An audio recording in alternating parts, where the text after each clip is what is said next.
Good morning students, I am Dimple Pareek, royal international school से। बेटा आज हम 6th क्लास की हिंदी पढ़ने वाले हैं, हिंदी सेकंड के अंदर वैसे तो हमारे 2 लेसन कंप्लीट हो चुके हैं, लेकिन आज हम दोबारा से रिवीजन स्टार्ट कर रहे हैं, जिसके अंदर कि हम लेसन का सारांश एंड इसके क्वेश्चन आंसर एक बार दोबारा से देख लेते हैं। ओके बेटा, तो स्टार्ट करते हैं हम, जिस लेसन का नाम है भाषा विचार। अब बेटा इसके अंदर बताया गया है भाषा के बारे में। भाषा होती क्या है, किसे कहते हैं बेटा भाषा? बेटा भाषा कहते हैं, भाषा वह साधन है जिसके द्वारा मनुष्य अपने भावों या विचारों का क्या करता है, आदान प्रदान करता है, अर्थात अपनी बात दूसरों तक पहुंचाता है और दूसरे की बात भली प्रकार से समझता है, वही क्या है, भाषा है। अगर बेटा भाषा नहीं होती तो कोई भी व्यक्ति अपनी बात दूसरों तक नहीं पहुंचा पाता। तो कहने का अभिप्राय क्या है, भाषा क्या है, इसकी डेफिनेशन क्या होगी? भाषा वह साधन है जिसके द्वारा मनुष्य अपने भावों एवं विचारों का क्या करता है, आदान प्रदान करता है। अब भाषा के मुख्य रूप से कितने रूप बताए गए हैं? 2 रूप बताए गए हैं। पहला है मौखिक और दूसरा है लिखित। मौखिक भाषा क्या होती है बेटा? मौखिक भाषा होती है जिसके अंदर बोलकर हम अपने विचारों को क्या करते हैं, दूसरों तक पहुंचाते हैं। वह कौन सी भाषा आएगी? होगी बेटा मौखिक भाषा। लिखित भाषा कौन सी होती है? जिसमें लिखकर हम अपने मन के भावों को दूसरों तक पहुंचाते हैं। वह कौन सी भाषा आ जाएगी? अपने लिखित भाषा। क्लियर बेटा? अब पढ़ते हैं अपन भाषा के कौशल के बारे में कि भाषा के कौशल क्या होते हैं। भाषा के मुख्य रूप से 4 कौशल होते हैं। कितने कौशल होते हैं बेटा? 4 कौशल होते हैं। पहला है जिसके अंदर आपके सुनना, दूसरा बोलना, तीसरा पढ़ना और चौथा लिखना। अर्थात भाषा के कौशल से अभिप्राय क्या है कि कोई भी भाषा को पढ़ने के लिए, बोलने के लिए, समझने के लिए इन 4 चीज़ों का होना आवश्यक है। सबसे पहला जैसे अपन ने पढ़ा सुनना, यानी कि कोई भी बात हम कब समझेंगे? जब सामने वाला व्यक्ति हमें उस बात को बताएगा और हम उस बात को क्या करेंगे, सुनेंगे। दूसरा बोलना, कि जैसे मैं भी बोल रही हूँ और आप लोग क्या कर रहे हैं, सुन रहे हैं। अगर मैं कोई बात आपको बताऊंगी नहीं बोलकर या लिखित रूप में, कैसे भी अगर नहीं बताऊंगी तो आपको वो बात भली प्रकार से समझ में आएगी ही नहीं। दूसरी हम पढ़कर, जैसे मेरे पास में बुक है या आपके पास में जैसे बुक है, बुक से आप पढ़ते हैं कोई भी भाषा, तो और भाषा को पढ़कर आप क्या करते हैं, उस चीज़ को भली प्रकार से समझते हैं। फिर है लिखना, यानी कि भाषा का जो चौथा कौशल है वह क्या है, लिखना, कि लिखकर हम अपनी बात को दूसरों तक भी पहुंचा सकते हैं। तो इस तरह से भाषा के जो कौशल है वे कितने बताए गए? 4 कौशल बताए गए हैं। क्लियर बेटा? चलिए आगे चलते हैं। इसमें कुछ विशेष बातें बताई गई है, जैसे मनुष्य पहले ध्वनियों संकेतों द्वारा अपनी बात एक दूसरे तक पहुंचाता था। मैंने जब लेसन पढ़ाया था, जब आपको बताया था कि बहुत साल पहले, प्राचीन काल में, बहुत समय पहले जो मनुष्य के पास में कोई भाषा नहीं थी, लेकिन वह जो अपने विचार जो होते थे या अपनी जो बात थी वह किसके माध्यम से पहुंचाता था? कोई ध्वनि निकाल के, ध्वनि यानी कि कोई भी आवाज़ निकाल के, या संकेतों के द्वारा, संकेतों यानी कि इशारों के द्वारा, अपने हाथों के इशारों के द्वारा, अपने चेहरे के हाव भाव के द्वारा। तो ये जो वैसे भाषा का ये बेटा एक तीसरा रूप और है जिसे हम सांकेतिक भाषा के नाम से समझ सकते हैं। लेकिन जो आपकी जो बुक है ना, इस बुक में आपको 2 ही भाषाओं के बारे में बता रखा है, तो आप इन 2 भाषाओं के बारे में ही आप एग्ज़ाम में आता है तो आप इन भाषा के 2 रूप ही लिखेंगे। वैसे भाषा के मुख्य रूप से 3 रूप होते हैं, जिसमें मौखिक भाषा जिसको बोलकर हम अपने विचारों को व्यक्त कर सकते हैं, लिखित भाषा जिसमें लिखकर हम अपने विचारों को व्यक्त कर सकते हैं, और तीसरी भाषा एक और होती है, वह होती है सांकेतिक भाषा। उसमें क्या होता है बेटा, ये जो भाषा होती है वह ऐसे बच्चों के लिए या ऐसे व्यक्तियों के लिए होती है जो कि बोल नहीं सकते या सुन नहीं सकते, जिनको क्या होता है, इशारों के द्वारा हम अपनी बात दूसरों तक, उन तक पहुंचाते हैं। तो ऐसे जो विद्यार्थी होते हैं, आपने देखा होगा कि ऐसे स्कूलों के अंदर भी आपने गए होंगे जो मूक बधिर के स्कूल होते हैं, जिसके अंदर की क्या होता है, उनको इशारों के द्वारा कोई बात जो होती है वह समझानी होती है, और वो भी अपने इशारों के द्वारा, सामने वाले के इशारों के द्वारा उस बात को भली प्रकार से समझ जाते हैं। चलिए, ये आपके कोर्स में नहीं है तो वो चीज़ बाद में है, तो मैंने अपनी एक नॉलेज के हिसाब से आपको बता दिया मैंने कि सांकेतिक भाषा क्या होती है। तो यहाँ पर उसी भाषा के बारे में बताया गया है कि प्राचीन काल में क्या नहीं थी, भाषा नहीं थी, जिसके कारण से कि लोग जो अपनी बात है वह कैसे पहुँचाते थे, कोई आवाज़ निकाल कर, ध्वनि निकाल कर, कोई चिड़िया की आवाज़ निकाल ली या और किसी की आवाज़ निकाल ली या और कोई भी संकेत दे दिया या इशारों के द्वारा अपनी बात कहना, जिसे हम सांकेतिक भाषा भी कह सकते हैं। दूसरा है, बाद में उसने ध्वनियों को लिखित रूप दिया कि जो ध्वनि निकाली उसने, जैसे मैं अपन ने ध्वनियों के बारे में पढ़ा था ना, ए की ध्वनि, आ की ध्वनि, इस तरह से, तो उनको उसने क्या किया, लिखित रूप देना प्रारंभ किया। भाषा का प्रयोग केवल मनुष्य द्वारा ही किया जा सकता है ना बेटा, सिर्फ मनुष्य ही ऐसा है जो कि भाषा का उपयोग कर सकता है, यानी कि कोई इसके अलावा, मनुष्य के अलावा किसी को देखा है आपने, कोई ऐसा जीव है जो कि बोलता हो और जिसकी बात आपको समझ में आती हो? नहीं ना, सिर्फ एक मनुष्य ही ऐसा है जो कि क्या करता है, भाषा का प्रयोग करता है।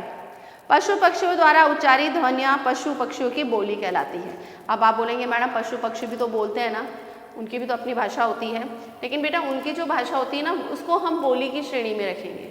क्या कहेंगे उसको? हम उसको पशु पक्षियों की जो भाषा होती है, यानी कि जो ध्वनियाँ निकालते हैं वो, उन ध्वनियों को हम क्या कहते हैं बेटा, बोली के रूप में जानते हैं या उनको बोली कहा जाता है। समझ में आ गया? आगे चलते हैं। आगे होती है बेटा, एक होती है अपनी मातृभाषा। मातृभाषा क्या होती है? मातृभाषा वह होती है जो बालक अब सबसे पहले अपने माँ व परिवार से सीखता है। जैसे हिंदी भाषी परिवार में जन्मे लोग मातृभाषा हिंदी ही बोलते हैं। हमारे सबके घर के अंदर अधिकतर क्या बोली जाती है? हिंदी बोली जाती है। तो हिंदी है हमारी क्या है, एक तरीके से मातृभाषा है। यानी कि मातृभाषा वह होती है जब हम जन्म से अपनी माता के द्वारा या अपने परिवार के द्वारा या आसपास में जिस भाषा का प्रयोग किया जाता है, जो भाषा हम बोलते हैं, वह कौन सी भाषा कहलाती है? मातृभाषा। और हमारी हिंदी में पले, हमारे भारत के अंदर हमारे आसपास के जो पले हुए जो बच्चे हैं, वह हमारी कौन सी मातृभाषा है? हिंदी हमारी मातृभाषा है। चलिए आगे चलते हैं। बोली और भाषा में अंतर होता है। बोली क्या होती है? बोली सीमित क्षेत्र में प्रचलित भाषा का अल्प विकसित रूप बोली होती है। एक राज्य में अनेक बोलियां प्रचलित हो सकती है। बोली में साहित्य की रचना प्राय नहीं होती है। अवधी, ब्रज, खड़ी बोली आदि बोलियों में साहित्य की रचना हुई थी, परंतु आगे चलकर केवल खड़ी बोली ही भाषा का रूप ले पाई, जो वर्तमान समय में हिंदी के रूप से जानी जाती है। अब उसके बाद में बताया गया आपके बोली और भाषा के बारे में। जो बोली होती है वह क्या होती है? सीमित क्षेत्र में बोली जाती है। जैसे राजस्थान की अपनी बोली है, उत्तर प्रदेश की अलग है, कर्नाटक की अलग है, सब राज्यों की अपनी अपनी क्या होती है? बोलियाँ होती है, लेकिन वो एक सीमित क्षेत्र में बोली जाती है, संपूर्ण क्षेत्र में नहीं बोली जाती है। क्योंकि अगर आप, जैसे हम राजस्थान के, हम राजस्थानी बोली जो है अगर हम बाहर कहीं जाके बोलेंगे, उत्तर प्रदेश में बोलेंगे या अन्य कहीं पे बोलेंगे, तो हमारी बात क्या है, लोग समझ नहीं पाएंगे। सिर्फ राजस्थान में रहने वाले लोग ही हमारी बात समझ पाएंगे। तो ये क्या हो गया, एक भारत का एक सीमित क्षेत्र हो गया ना। तो बेटा बोली क्या होती है कि जो कि सीमित क्षेत्र में बोली जाती है। दूसरे इसमें बोली की विशेषता क्या है कि बोली के अंदर कभी भी साहित्य की रचना नहीं की जा सकती। क्यों नहीं की जा सकती? क्योंकि साहित्य तो क्या है, सभी लोगों के द्वारा पढ़ा जाता है ना। तो जब अगर साहित्य अगर हम बोली में लिखेंगे, राजस्थानी में अगर हम साहित्य लिखेंगे या और किसी भाषा में बोली के अंदर हम साहित्य लिखेंगे, तो उसका परिणाम क्या होगा? सिर्फ जो उस बोली को जानता है वो उस साहित्य को पढ़ पाएगा, अन्य लोग उससे क्या हो जाएंगे, वंचित हो जाएंगे। तो कभी भी साहित्य जो होता है वह बोली में नहीं लिखा जाता है। साहित्य हमेशा ऐसी भाषा में लिखा जाता है जिससे कि पूरे लोग भली प्रकार से उस भाषा को समझ सकें। दूसरी इसमें चीज़ इसको बताई गई है कि प्राचीन काल के अंदर अवधी, ब्रज और खड़ी बोलियों में साहित्य लिखा गया था, लेकिन उसकी क्या है, उसको जितनी सफलता मिलनी चाहिए थी उन साहित्यों को वह सफलता नहीं मिल पाई, जिसके कारण से सिर्फ एक खड़ी बोली है जिसको हम हिंदी भाषा के रूप में प्रयोग में लेते हैं। और वर्तमान के अंदर खड़ी बोली जो है वह हिंदी का एक रूप माना जाता है। फिर है अपने राष्ट्रभाषा। राष्ट्रभाषा के बारे में आप सब जानते हैं। हमारी राष्ट्रभाषा कौन सी है बेटा? हिंदी, जिसके अंदर यानी कि राष्ट्रभाषा क्या होती है, जो कि संपूर्ण देश में बोली जाती है। और हमारे संपूर्ण देश में बोली जाने वाली भाषा कौन सी है? हिंदी। उसके बाद में है राजभाषा। राजभाषा क्या होती है? राजभाषा होती है जिसमें सरकारी यानी कि जिस भाषा के अंदर राजकीय कार्य किए जाते हैं वह उस देश की क्या होती है? राजभाषा होती है। हमारे देश की राजभाषा कौन सी है? सारे गवर्नमेंट के कार्य या सरकारी कार्य या राजकीय कार्य किस में किए जाते हैं? हिंदी में किए जाते हैं। तो हमारी राजभाषा भी क्या है? हिंदी ही है। चलते हैं आगे।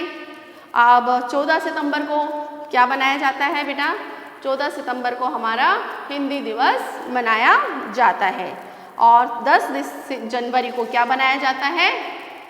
विश्व हिंदी दिवस। यानी कि भारत के अंदर जो हिंदी दिवस बनाया जाता है वह बनाया जाता है 14 सितंबर को। और इसके अलावा जो 10 जनवरी को बनाया जाता है पूरे विश्व में, 10 जनवरी को क्या बनाया जाता है? आपके हिंदी दिवस बनाया जाता है, लेकिन पूरे विश्व में। तो 10 जनवरी को विश्व हिंदी दिवस, क्लियर? और 14 सितंबर को हमारे भारत में बनाया जाता है, ठीक है? 14 सितंबर को हिंदी दिवस, ठीक है? ये सारी जो होता है वह ये 2 चीज़ें इंपॉर्टेंट है बेटा कि 10 जनवरी को तो विश्व हिंदी दिवस मनाया जाता है और 14 सितंबर को हिंदी दिवस मनाया जाता है, जो कि हमारे भारत में ही मनाया जाता है। उसके बाद में चलते हैं हम लिपि की तरफ। लिपि क्या है?